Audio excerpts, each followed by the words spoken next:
Salut, j'espère que tu vas bien. Aujourd'hui, on se retrouve pour un épisode où je te propose de te partager 3 étapes pour transformer ton équitation en soin quotidien pour ton cheval sans renier la technique.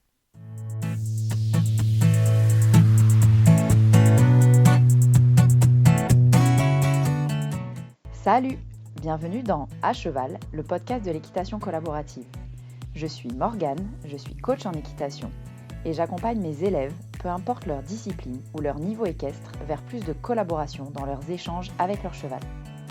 Si tu es cavalière et que tu es à la recherche de connaissances, de tips, de réflexions ou d'exos pour que ton équitation devienne plus collaborative, alors tu es au bon endroit. Dans ce podcast, je te partage seule ou avec mes invités tout pour t'inspirer et que tu puisses développer l'équitation dont tu rêves avec ton cheval. T'es prête ? Allez hop, à cheval ! Ok, avant de commencer et de rentrer dans le vif du sujet des 3 étapes, il y a un truc qui est important à comprendre et qu'on ne nous a pas appris, en fait, à nous, la grande majorité des cavaliers, c'est que l'équitation peut être utile pour les chevaux. Ça peut être utile de plein de points de vue. J'en ai parlé dans plusieurs épisodes, notamment, je pense à un épisode avec Lucie Lecor, dans notre série qu'on a fait ensemble sur les idées reçues. Je te parle ici de l'épisode 128, l'équitation détruit les chevaux. Et on revient dans cet épisode sur toutes les bonnes raisons de pratiquer l'équitation, notamment l'équitation montée, mais pas que, l'équitation en travail à pied aussi. Il y a une idée reçue qui est quand même assez répandue sur le fait que quand on monte à cheval, on fait mal à nos chevaux, et quand on travaille à pied, on fait pas mal à nos chevaux. En fait, c'est pas vrai du tout. C'est pas vrai du tout. On peut faire mal à nos chevaux en travail à pied comme en travail monté, et on peut faire du bien à nos chevaux en travail à pied comme en travail monté. Il y a un truc hyper intéressant à comprendre, c'est que aujourd'hui, peu importe ce qu'on fait avec nos chevaux, on a une notion de, j'ai envie de dire de contrainte, mais de contrainte dans le sens où on demande au moins une trajectoire, même en travail à pied, avec aussi peu d'outils qu'il soit, même en travail en liberté, en fait, on demande une certaine trajectoire à nos chevaux. Et tout ça, c'est hyper important de comprendre que si nos chevaux, ils prennent cette trajectoire en déséquilibre, globalement, ils vont aller dans le sens de leur compensation. Je grossis un peu les traits, mais on n'est pas loin de ça. Et donc, ils vont aller souvent dans le sens de leur dissymétrie, par exemple. Dans le sens de leur dissymétrie, mais aussi pour tous les chevaux qui ont un schéma corporel de type hamac, que j'aime bien qualifié comme ça. Pour ceux qui ont suivi mes webinaires, le type hamac, c'est des chevaux qui ont le dos, ce qu'on appelle en extension, donc comme un dos creux, naturellement. Ces chevaux-là, quand ils viennent en déséquilibre, faire une trajectoire en déséquilibre, ils vont faire la trajectoire en effondrant leur garrot et en ayant ce fameux dos creux. Et donc, on va renforcer ce truc-là. C'est complètement à l'inverse de ce qu'on aimerait, puisque un dos en extension amène un dos en extension. Une fois qu'on a un cheval qui a cette compensation-là et qui cherche, et qui met tout le temps ce dos en extension, on a comme le dos qui s'effondre, et plus le dos s'effondre, plus il s'effondre, et plus on est dans un cercle vicieux. De dos qui s'effondre, puis on a mal au dos, donc on effondre son dos, donc on a mal au dos, donc on re-effondre son dos, et ainsi de suite. Le cercle vicieux, il est quand même assez rapide chez les chevaux, et il y a quand même des stats qui sont dingues sur les maux de dos chez les chevaux, qui estiment à plus de 60%, donc c'est plus d'un cheval sur 2 qui a des douleurs au dos. C'est quand même ouf en vrai. Donc ça veut dire que là, vous regardez votre cheval et vous regardez celui du voisin, et il y en a un des deux qui a mal au dos, forcément, si on suit les stats. Donc il y a vraiment, et c'est encore plus chez les chevaux de loisirs.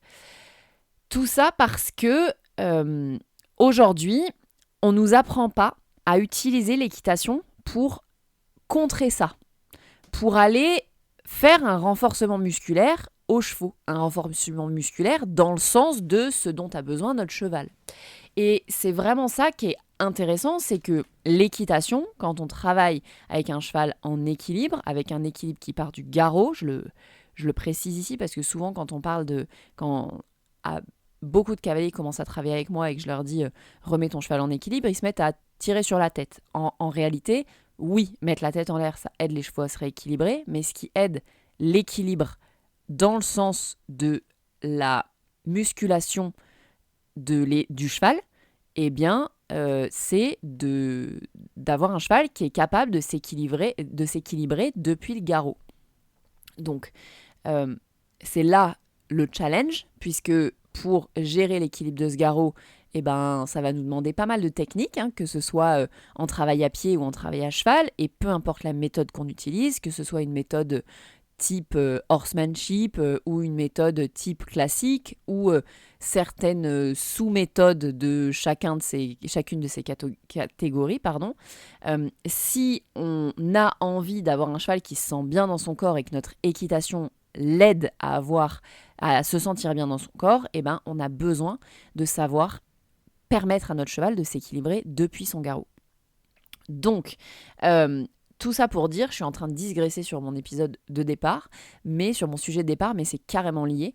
Il y a un truc qui est hyper important à comprendre en tout cas, c'est que l'équitation, peu importe le type d'équitation, que ce soit à pied, à cheval, avec un cheval qui se sente bien, avec un cheval à pathologie, peu importe ce qu'on lui demande et ce qu'on fait comme activité en fait avec lui, si on travaille dans le sens de son équilibre latéral et longitudinal, donc l'équilibre droite-gauche et l'équilibre devant-derrière, on va potentiellement avoir plus de possibilités d'un cheval qui se sent bien.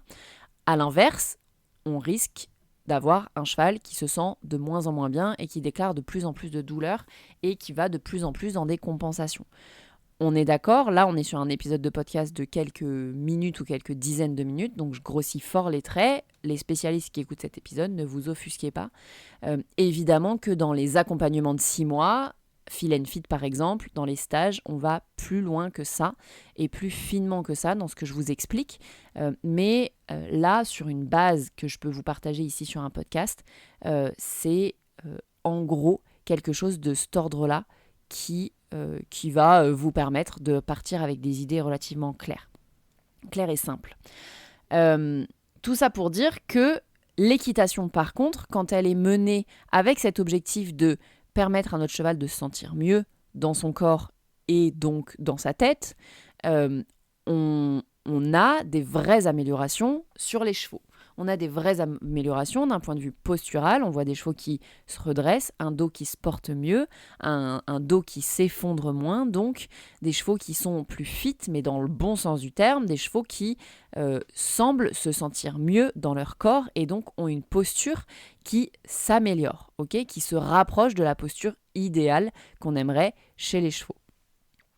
C'est ces postures-là qu'on étudie évidemment dans les programmes de biomécanique avec moi, les programmes ou les stages. Donc, tout ça pour dire que l'équitation, contrairement à ce qu'on peut croire aujourd'hui sur les réseaux sociaux, elle a un vrai intérêt pour les chevaux. L'équitation sportive, entre guillemets, elle a un vrai intérêt pour les chevaux, puisqu'elle aide les chevaux à se sentir mieux, quand elle est pratiquée de la bonne manière. Et c'est donc là que interviennent les 3 étapes que j'avais envie de vous partager aujourd'hui. C'est comment faire en sorte, parce que c'est bien beau ça, mais comment moi je fais en sorte, dans mon équitation au quotidien, que qu'elle soit bénéfique pour mon cheval, et que ce ne soit pas juste une utilisation de mon cheval pour faire de l'équitation. Eh bien, les 3 étapes, c'est les suivantes. La première étape, elle est de savoir repérer le fonctionnement physique de son cheval. On va parler simplement du physique sur cet épisode de podcast-là.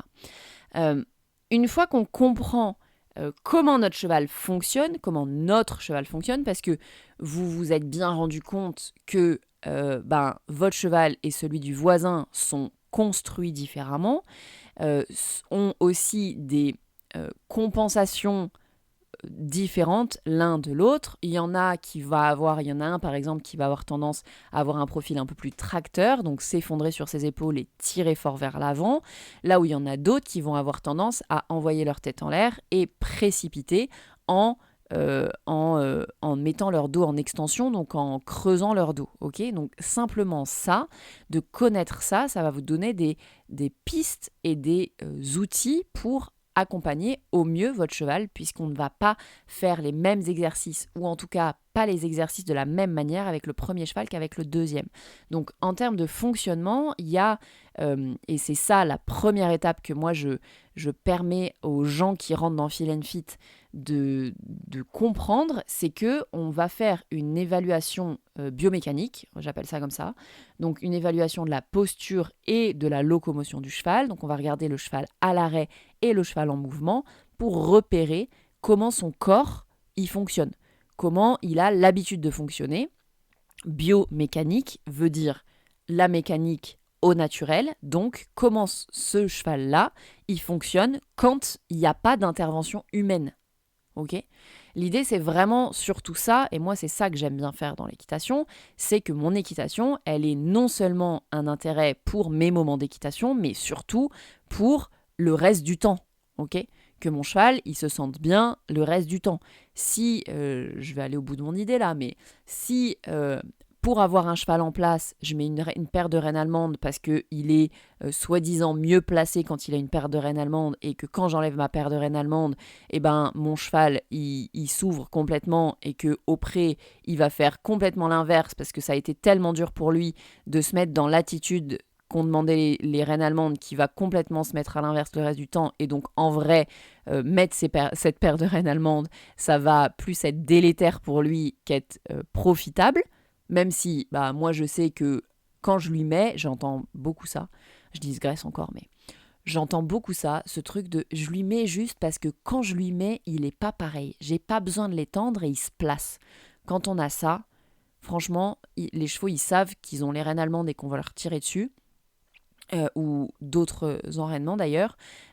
Et du coup, ils se placent, ils se fixent, ils se figent même dans cette attitude qu'on leur demande sans du tout faire fonctionner leur corps là-dedans et sans que ce soit absolument bénéfique. Je ne parlerai pas ici de à quel point c'est une hérésie en réalité d'enfermer notre cheval comme le demande, j'allais dire comme le permettre, mais comme le demande une paire de reines allemandes, puisque ça va à l'encontre de tout fonctionnement mécanique du cheval, et donc ça va complètement à l'encontre de sa progression, en vrai, pour qu'il se sente mieux, encore une fois, de sa progression, si on cherche à ce qu'il se sente mieux dans son corps. Bref, je digresse au taquet, mais vous me direz si ça vous a intéressé, mes petites digressions d'aujourd'hui. En tout cas, si je reviens à mes étapes, première étape, savoir repérer son fonctionnement. Savoir repérer son fonctionnement, c'est donc ce que moi j'appelle dans mes programmes l'évaluation biomécanique. C'est ok, si je fais une photo de mon cheval, si je le regarde marcher sans rien lui demander, en ligne droite ou plus ou moins droite, qu'est-ce que son corps me dit ? Okay ? Donc comment lui, quelles sont ses habitudes et comment lui, il fonctionne en vrai. Donc une fois qu'on a repéré ça, on va pouvoir aller à la deuxième étape pour mettre notre équitation au service du physique de notre cheval. Cette deuxième étape, c'est d'adapter notre équitation en fonction. Je vous parlais tout à l'heure de ces deux chevaux, celui un peu type tracteur et l'autre type fuyant. J'aime bien utiliser ces termes-là. Le tracteur qui va tirer... qui va s'effondrer sur ses épaules et tirer fort. J'ai l'image du cheval quand je vous dis ça. Je pense que vous l'avez aussi quand je vous écoute si vous avez connu ce genre de cheval. Donc ça, c'est un type avec lequel on va avoir tendance à agir d'une certaine manière, donc on va s'adapter dans un sens, on va chercher à ralentir, on va aller se gainer pour essayer d'emmener ce garrot vers le haut, plutôt que d'essayer de tirer sur les rênes pour qu'il arrête de tirer, puisque moi il y a un truc qui m'exaspérait dans toutes les séances quand les coachs me disaient ça, c'était il faut être deux pour tirer. Ça a m'énervé, puisque je disais, mais il tire. Ouais, mais Morgane, il faut être deux pour tirer. Bah super, ça m'aide pas en vrai. C'est comment je fais, il tire, il s'effondre. Comment je fais autrement que de tirer dessus pour qu'il se redresse en vrai.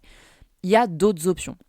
Il y a d'autres options qui sont par exemple de parler moins avec ses mains et plus avec son corps, plus avec son assiette. C'est des choses qu'on peut développer et que j'accompagne aussi à développer dans les programmes.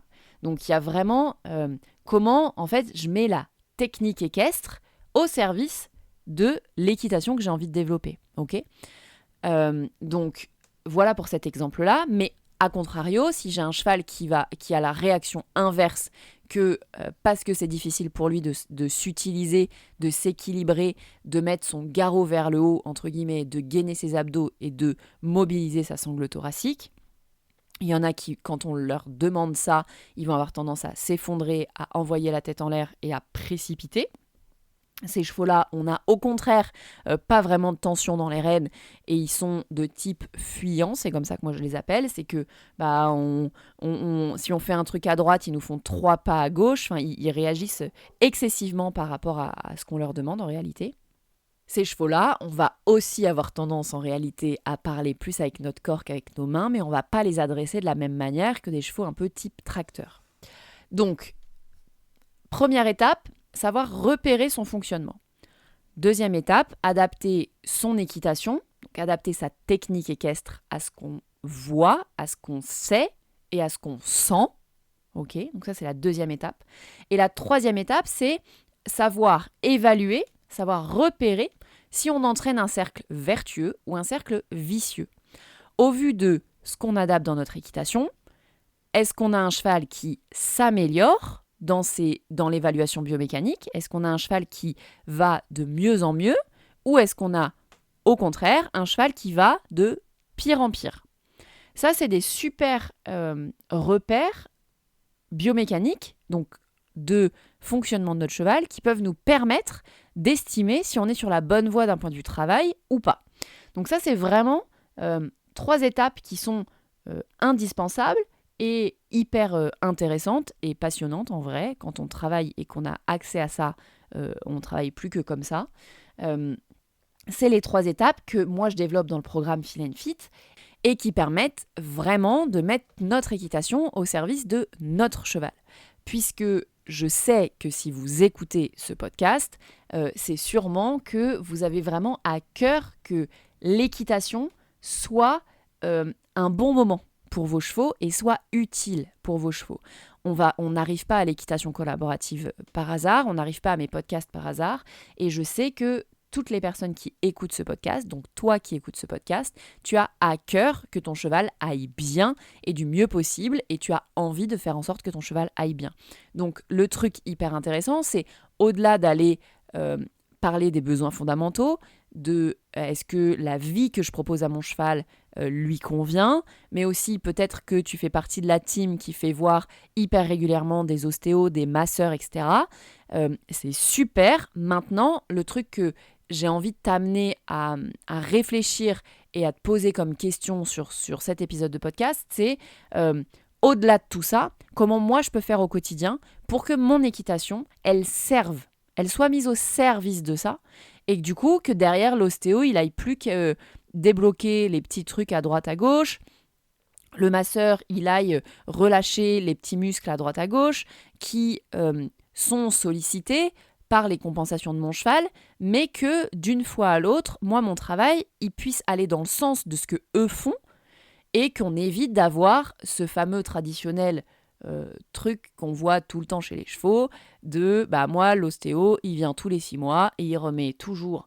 Il y a toujours un blocage à telle vertèbre, au garrot, au machin, au truc. C'est une répétition et c'est une fatalité. De toute façon, c'est comme ça. Mon équitation, elle fait que mon cheval, il a des blocages là et basta. Moi, je suis pas de cette team-là. Moi, je suis vraiment de la team qui a envie de vous permettre d'aller mettre votre équitation aussi au service de ce que font ces gens-là. Que ces gens-là mettent leur pratique au service de votre équitation, mais que ce soit aussi réciproque. Tout ça pour que cette équitation serve enfin à nos chevaux. Voilà. Donc, si on revient sur ces 3 étapes, les 3 étapes, c'est 1, savoir repérer le fonctionnement de son cheval. 2, savoir adapter notre équitation ou notre technique équestre au fonctionnement qu'on voit.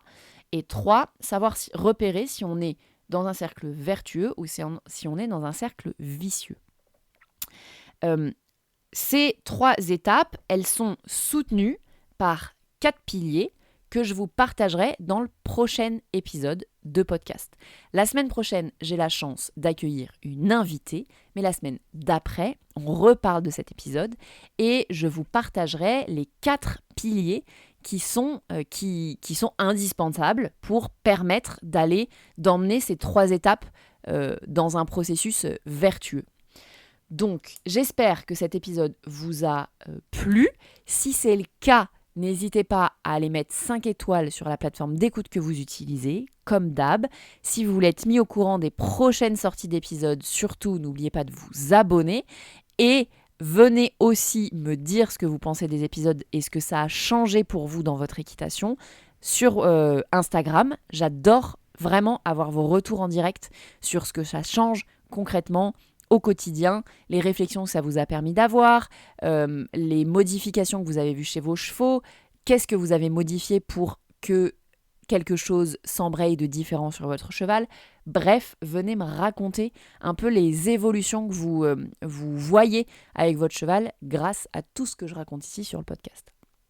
Voilà ce que j'avais envie de vous dire sur cet épisode-là. On se retrouve la semaine prochaine pour une interview et la semaine d'après pour que je vous parle des 4 piliers indispensables pour transformer son équitation en soin quotidien pour son cheval. À plus!